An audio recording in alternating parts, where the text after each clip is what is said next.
Welcome everyone, Crazy here. This is going to be my first video on this channel, so I hope you all enjoy the content. And today, we're going to be talking about my favorite game series of all time, Bioshock.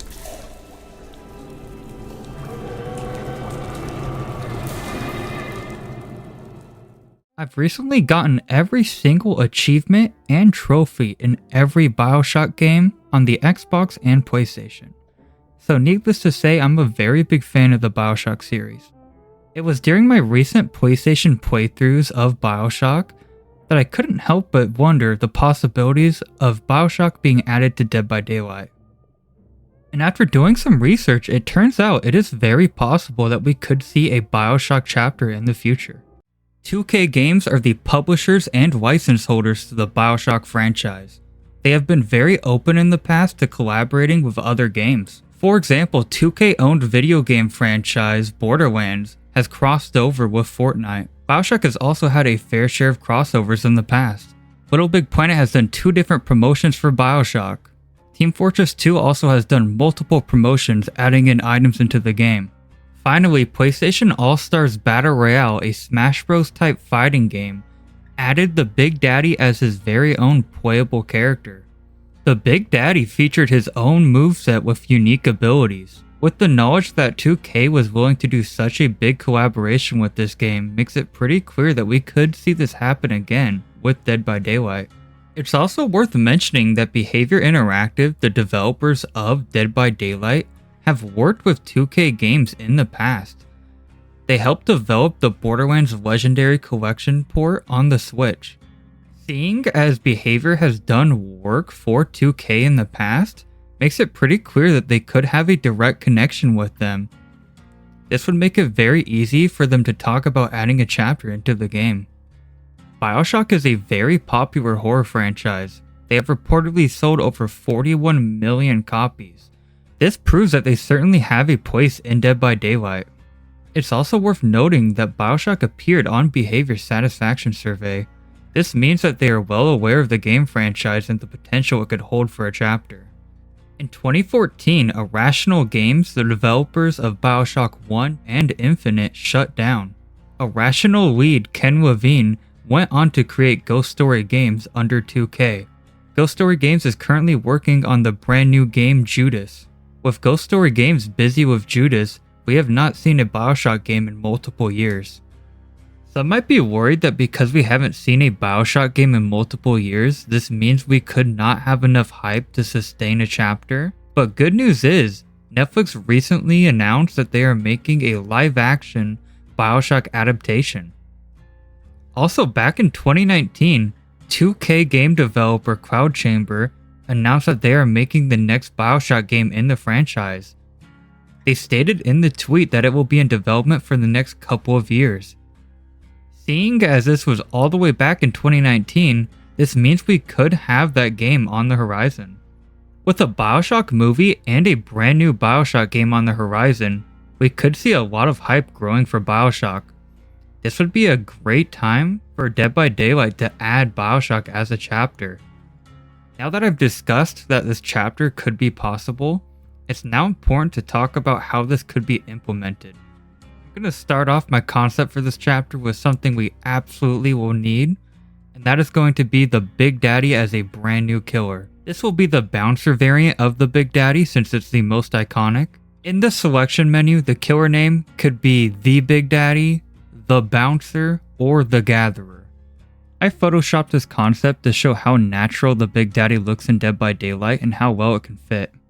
If you look at this Kotaku article, you can see that the Big Daddy actually is not too big compared to the player character in the games. This means it very well can fit through doorways in Dead by Daylight. The Big Daddy would be around the same size as the Oni, possibly a little bit bigger. In this video, you can see what the Big Daddy's Mori would look like.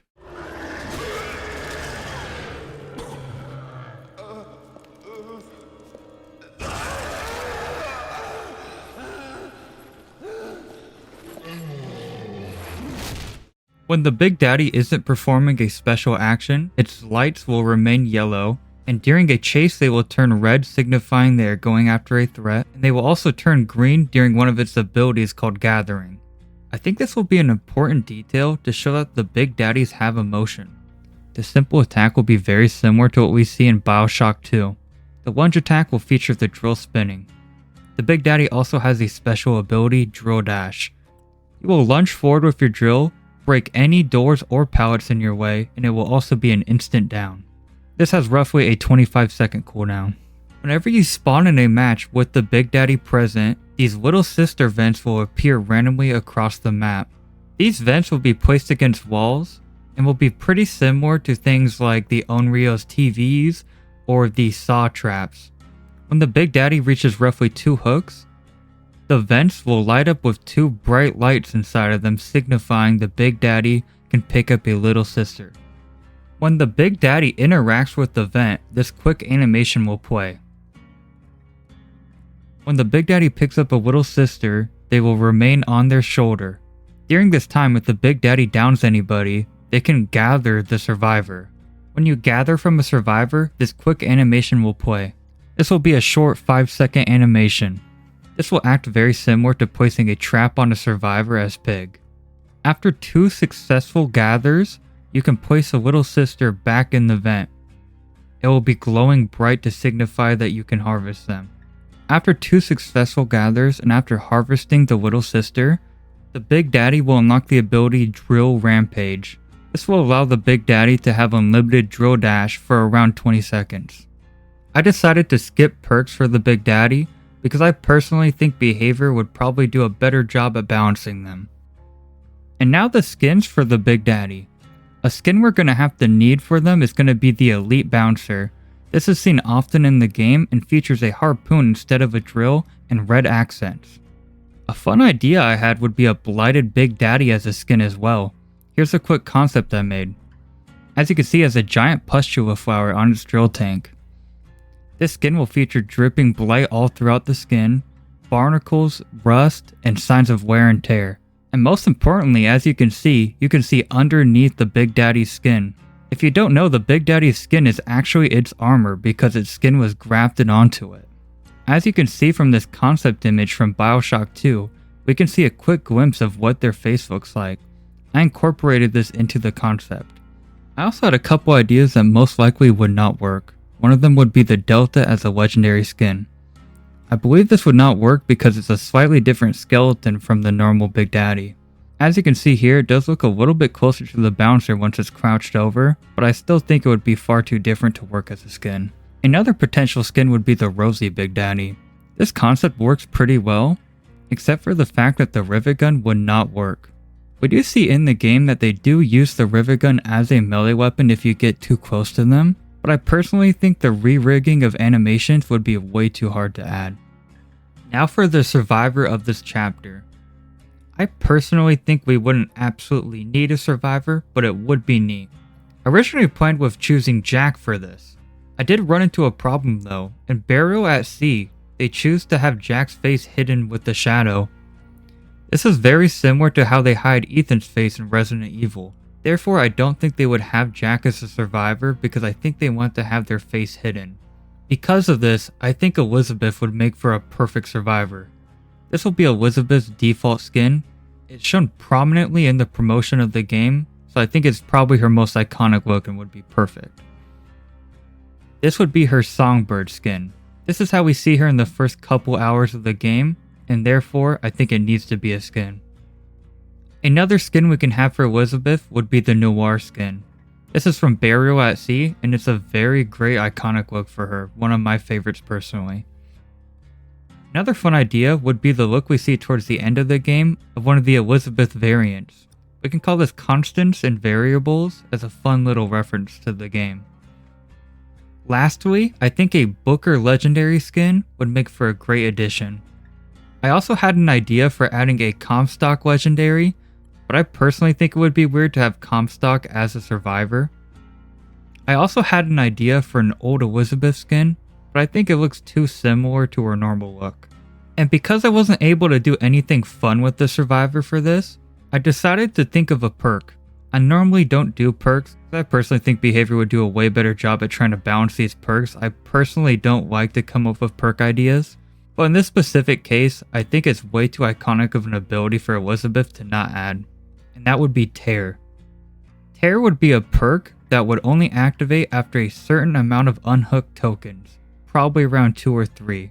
When you reach the sufficient amount of tokens and a survivor is hooked, you will be able to go to another hook to open that tear and unhook the survivor from there. I think this would be a great way to stop face camping. I'm not great at balancing, so these values could always be changed. And now for the map of this chapter, it's gonna have to be Rapture. I did consider adding Columbia from Bioshock Infinite, but I personally think Rapture is just way too iconic. Rapture would make a perfect map for Dead by Daylight because it's such a unique location with such great ambiance. I do worry about the map design being too linear, but we can always do locations like Fort Frolic that are way more open and even have multiple levels. Behavior could also make their own map design from scratch using the Rapture art style. This would make it easy for them to balance the map and make it work perfectly for the playstyle of Dead by Daylight. I also made this photoshopped concept of what the hook could look like. I like the idea of it keeping the Art Deco style of Bioshock and also featuring the spider splicer hook. Before we move on, I did have some fun ideas for charms we could add into the game. For buying the full DLC instead of doing individual characters through org cells, a fun reward would be the Big Daddy doll as a charm. This is seen often in Bioshock 2. I think this would be a very cute charm to add into the game and would fit very well. The bird and cage pendants are a very important part of the game and shows a lot of the game's symbolism. Therefore, I think it would be a fun idea to add these as charms. The cage charm will be a reward for buying a killer skin. The bird charm will be a reward for buying a survivor skin. This will work similar to the Vile charm rewards for the Resident Evil skins. And that about wraps up this video. Thank you all so much for staying towards the end. I really appreciate it because it took me a lot of time to make this.